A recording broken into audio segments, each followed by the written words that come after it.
You should be ashamed of living in your parents' home at your age. I have had this verbally and non-verbally ever since I came back from France about a year and a half ago. And I find this extremely amusing because such people assume that I am the biggest failure known to man for daring to live in my father's house at 27. I should be married with one child and another on the way according to them. I should stop being a burden to my family because after all, the purpose of a girl when she becomes a woman is to be sold off to another man's home to become a baby-making machine and a lifelong nanny. So because I don't fit the picture they have of what a 27-year-old should be doing in her life, I am a failure, and to that I say, hooray!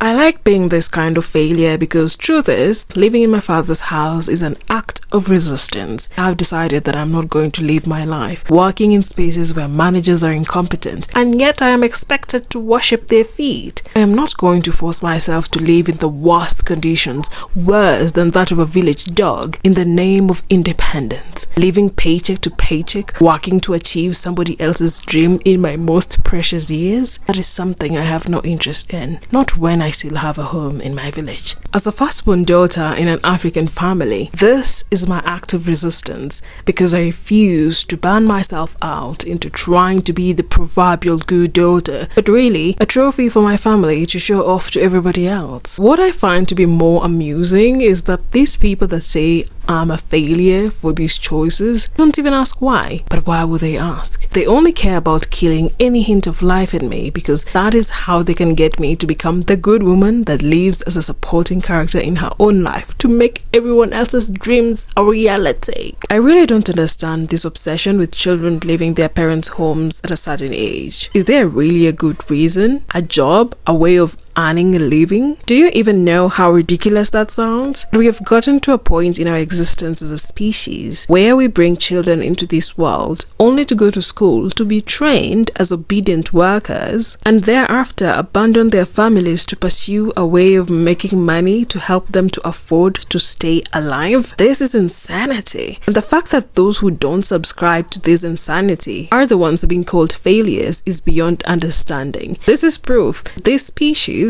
has gone way past the point of redemption. It is a privilege to have a home or a parent's home to go back to, and many people don't realize how this has a huge effect on how you make choices in life. There are so many people that have parents they never want to see because of the toxic environments that they grew up in. All the choices they make when they get out of their parents' homes is to ensure that they never go back there. Most often, they make choices from the point of desperation and survival, and they're more prone to fall into the wrong hands. If you're running away and you happen to meet someone, you're bound to think that they are the savior that you need because you think that whatever you're leaving behind is much worse. Recent research shows that a lot more young people are choosing to live with their parents for longer because of the rising cost of living. In our parents' time, life was pretty much fair. They could easily get work, save up their salaries for about a year and be able to buy a house. In just a span of 30 years, things have gone haywire. Young people are not only finding it hard to find jobs, even with the highest levels of education, but also the salaries from these jobs are not even enough to enable one to live a decent life. Hence the popularization of side hustles, which wouldn't be necessary if people were getting paid well.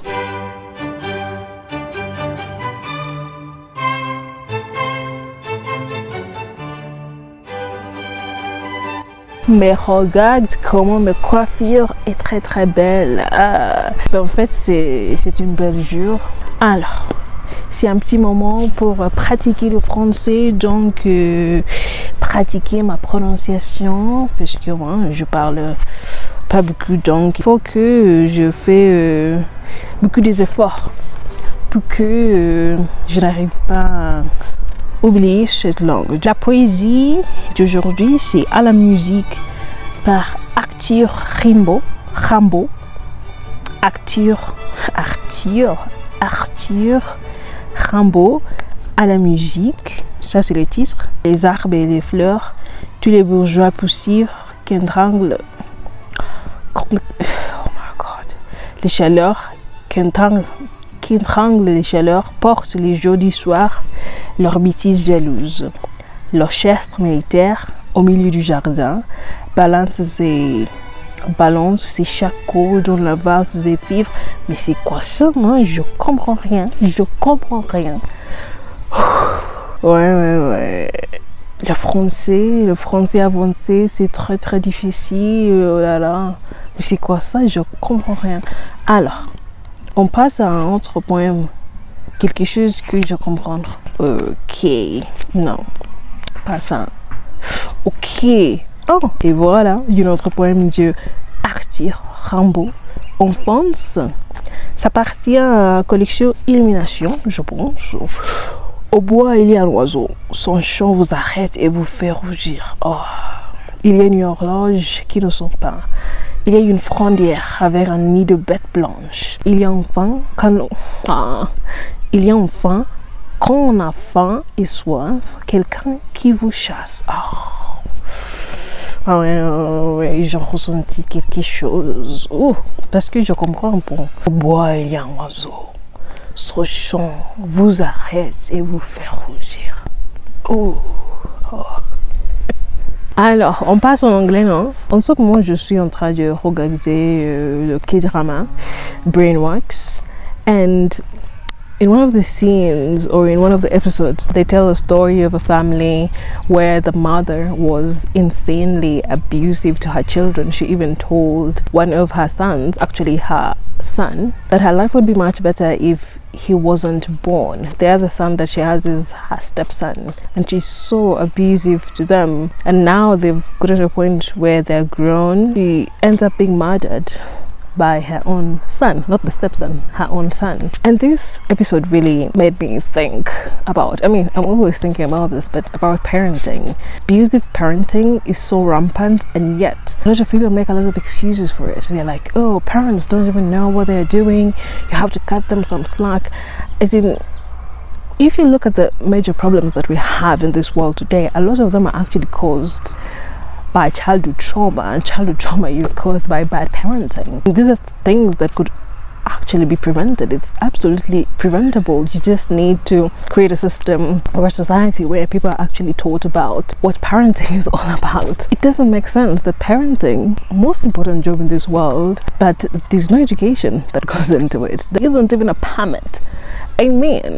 People should be able to go to school, take a whole course on parenting, graduate, get a certificate or a permit, and then be able to have children.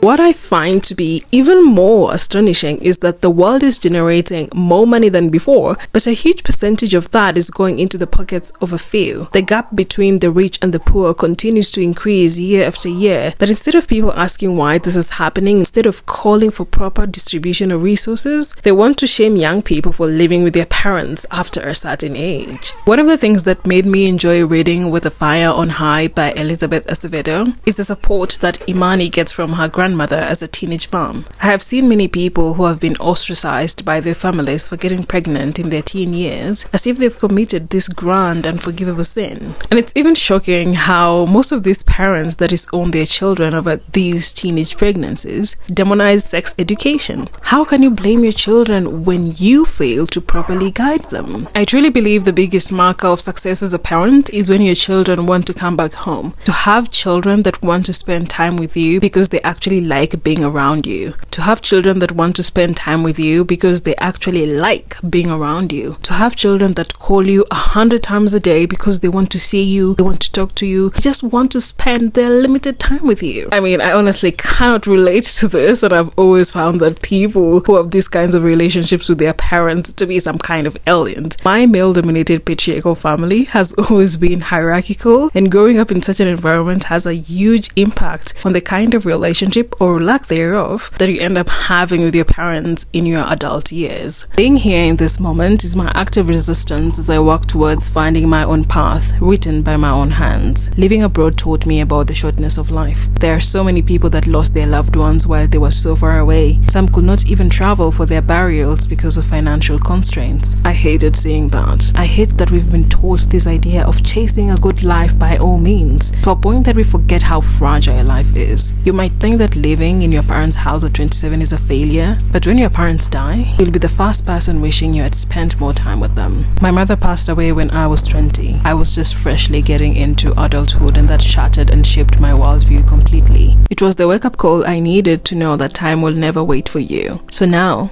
I do what I know is right for me, not what others tell me is right for me, because ultimately, I have myself to face when I get to the end of my life. It might be 2 years from now, it might be 40 years from now, but whenever that will be, I know I will be proud of the life that I have lived. I will not say, I wish I had.